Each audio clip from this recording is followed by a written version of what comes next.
예, 반갑습니다. 어반입니다. 오늘 오랜만에 뉴진스 이야기를 하게 되는데, 여러분들이 자고 일어난 사이에 뉴진스 사건이 조금 다른 부분들이 생겼어. 정확히 말하자면 뉴진스가 필살기를 시전했다고 해야 되나?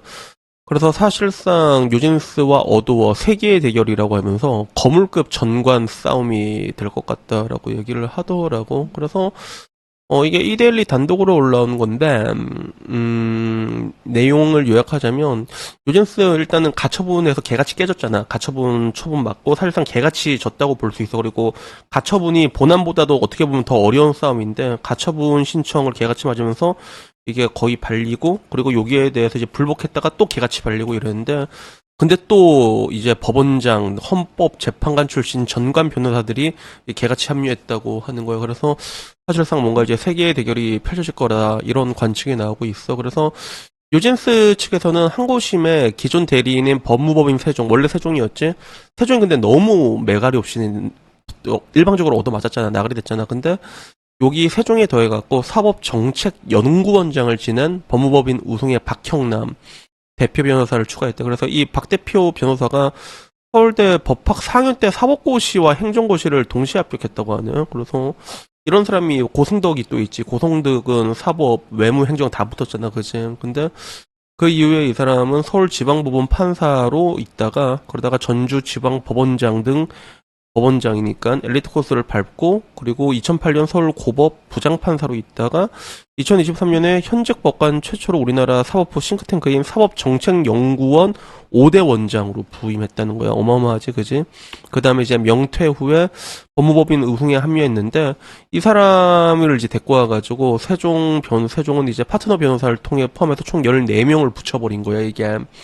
요런 상황이고, 그리고 어도어는 김앤장 원래 법률 쪽에 또 추가적으로 이제 강일원 전 헌법재판관과 천정배 전 법무부 장관 딸로 유명한 천지성 변호사를 추가로 선임을 했다 하더라고. 그래서 그 말고도 또 추가적으로 또 이제 고법 부장판사도 추가 선임해서 사실상 이제 전관 출신만 오지게 붙어갖고 어도어는 이제 총 13명 뭐 어마어마하게 붙었어. 그래서 사실상 거물급 정관들이 대거 합류하면서 소송 결과에 새로운 전환점을 맞이하게 될지 주목을 하고 있다라는 거야. 그래서 굉장히 거물급 변호사들 정관들이 이제 우르르르 붙어서 열 몇 명씩 붙어 있다니까 변호사비도 오지게 깨지겠다, 그지? 그래서 일단은 요 기사에 대한 사람들의 이 기사의 반응은 이제 거진 다 그런 거야. 너희들 하이브는 어두워 갇혀보내만 전관을 7명을 썼지 않냐. 뭐 그전에 그중에는 뭐 이제 헌재 출신의 이명박이 임명한 강일원도 있었다. 뭐 이런 이야기부터 그러게 왜 법을 어기고 대기업한테 까불었냐라고 해서 서로 이제 뉴진스는 정관 변호사가 3명이니까 응 하이브는 7명이야 이렇게 싸우고 있어. 그리고 그나마 좀 멀쩡한 댓글은 사회생활을 조금이라도 해봤으면 아르바이트를 하더라도 계약서를 쓰고 사대보험을 가입하지 않냐. 어떻게 이런 일들이 벌어질 수 있냐. 이런 이야기가 있었고 다들 정관으로 뭐 정관 7명이다 5명이다 이런 걸로 싸우고 있는 거야. 뭐 기자들이 뭐 질린다 하이브가 7명을 썼을 때 뭐 뉴진스 몇 명이다 이런 걸로 싸우고 있고 그리고 요걸 보는 DC 반응은 비싼 변호사를 아무리 사도 흰색을 검은색이라고 우기는 꼴인데 이걸 어떻게 이기냐라는 이야기가 있었고 반대로 계약 논리 팩트 이런 거 따지는 거는 쪼잔한 이직이다. 일찍들은 감정 싸움으로 하기 때문에 이게 이길 수 있다. 이런 얘기도 되게 많았어. 그리고 너희들 지금 동덕여대 20대 애들이 이긴 거 안 보이냐. 유진스면 20대 초반 여성 철룡인 중 철룡인인데 얘들이 질 것 같냐라는 이야기부터 대법관 출신 10명으로 모아도 유진스가 이건 못 이기는 거 아니냐. 이 얘기들이 있는 거야. 그래가지고 나는 이걸 보면서 참 진짜 난 이걸 보고 진짜 한심하다는 생각이 들었거든. 나는 뭐가 한심했냐면 다들 이제 전관이 붙었다 이제 정관이 붙었기 때문에 승패가 바뀔 것이다 그런 것들을 전부 다 당연하게 얘기를 하고 있잖아. 법이라는 건 이제 법리로 해석을 해야 되는 건데 전관이 붙으면 달라진다는 게 너무 웃기지 않아요, 여러분? 근데 이게 되게 웃긴 게 실제로 법조계 종사자들도 거기에 대해서 인정을 합니다. 이게 2018년에 대법원 산하 국민과 함께하는 사법발전위원회에서 실시한 설문조사에 따르면 법조계 종사자 중 55%가 전관 여부가 존재한다고 응답을 했어. 특히 변호사의 75.8%가 이것을 인정했고 검사, 판사 다 인정했단 말이야. 이게 무서운 게 여러분 이게 잘 봐. 이게 자기네들 시스템을 부정하는 거거든. 이건 마치 그런 거야. 그러니까 그 여자한테 야, 너 뭐 성매매 해봤냐 이런 식으로 물어보면 여자들은 약간 이게 거짓말 치잖아. 그러니까 이것도 똑같이 거짓말이 반영된 수치가 이렇게 나온 걸 거란 말이야. 어떤 법조인이 전관이인데 이게 있다고 쉽게 얘기를 할 수 있게 해서 자기 얼굴에 침을 뱉는 건데, 근데 이제 법조계 종사자 절반이 이미 존재한다고 응답을 했어. 특히 변호사가 75.8%가 현직에 종사하고 있는 사람이잖아. 그러니까 여기서 존재하는데 아니다라고 쓴 사람도 분명히 포함되어 있을 거야. 그리고 국민들은 이미 전부 다 전관이 존재한다는 걸 알고 다들 전관 가지고 싸우고 있잖아. 그지? 그래서 여기에 대해서 전관예우 금지법이 2012년에 시행이 됐대. 근데 이 법에 대한 효과가 작다고 사람들은 평가를 하고 있는 거고, 결국엔 이걸 볼 때마다 느끼는 게 대한민국 내가 맨날 망했다 망했다 하잖아. 근데 사실 이게 나도 사법부는 나도 진짜 까기가 싫은 게 나는 왜냐면 유튜브 하다 보면 갈 수가 있잖아. 근데 대한민국 사법이 근데 진짜 썩었습니다, 여러분. 근데 진짜 이거는 나만 그렇게 생각하는 게 아니라 실제로 대한민국 사법부에 대한 신뢰가 어느 정도냐고 봤을 때 이게 2023년이야, 알았지? 2023년에 이미 한국 국민 중 33%만이 중간 또는 높은 신뢰도를 가지고 있다라고 대답을 했어.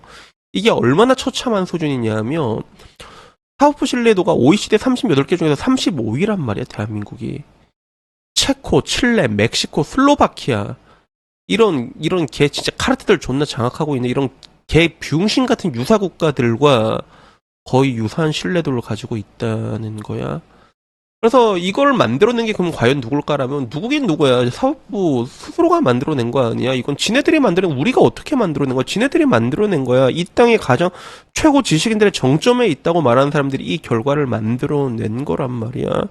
그러니까 지금 이 뉴진스 이 사태도 보더라도 야, 그래도 흰색을 검은색으로 검다고 하면 검다고 되지 않을까? 이러고 있잖아 지금. 전관이 들어와서 그러면 그렇게 되지 않을까?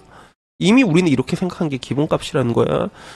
그래서 법이라는 게 얼마나 중요한지에 대해서는 굉장히 많은 사람들이 얘기했잖아. 고대 시절부터 이건 이어왔어. 기원 전부터야. 아리스토텔레스, 플라톤부터 시작해서 다 뭐라고 했어.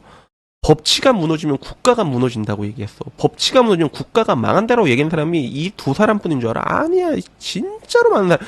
진짜 뭐 한비자부터 시작해서 나라 망하는 조건 보잖아요. 여러분 보면 법치가 무너졌을 때 다 들어있습니다. 그게 진짜 없는 게 없다니까.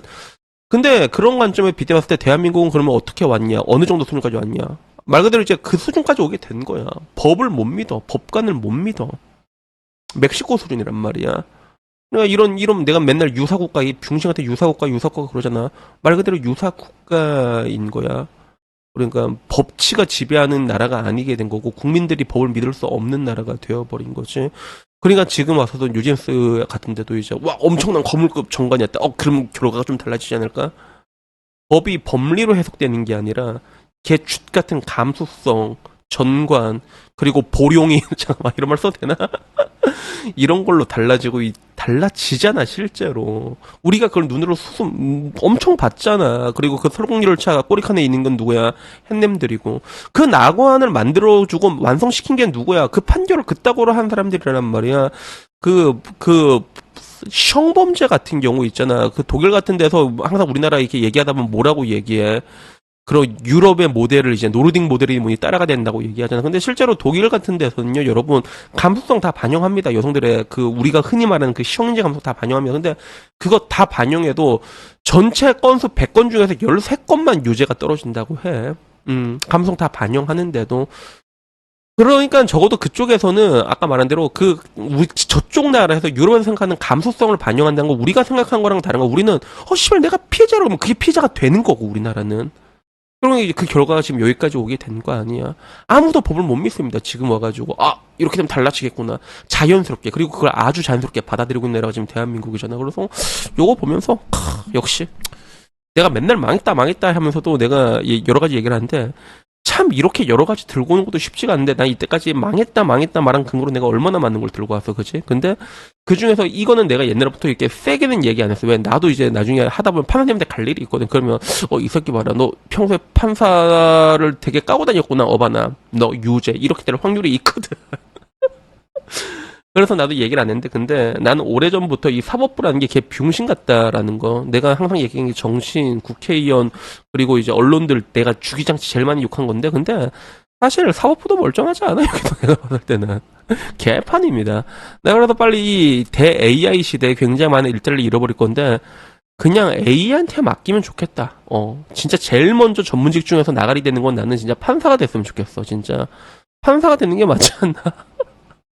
아니 맞잖아. 못 믿잖아 아무도. 국민들이 33%가 믿어요. 33%가 완벽하게 신뢰한 것도 아니야. 중간 이상이야. 중간 이상이 33%가 신뢰를 하는데 그럼 이거부터 나가리 시켜야 되는 거 아닌가? AI가 판결한다면 나 정말로 믿을 수 있을 것 같아 진짜. 그리고 이게 대한민국 지식의 정점에 서 있는 그 지식인들이 만들어낸 결과라는 거야. 참 이게 개탄할 노릇이지, 그지? 그래갖고 여튼 그냥 뭐 오늘 이 얘기 해보고 싶었고 다음에는 이것보다는 조금 좋은 이야기로 찾아뵙도록 하겠습니다. 이상입니다. 감사합니다.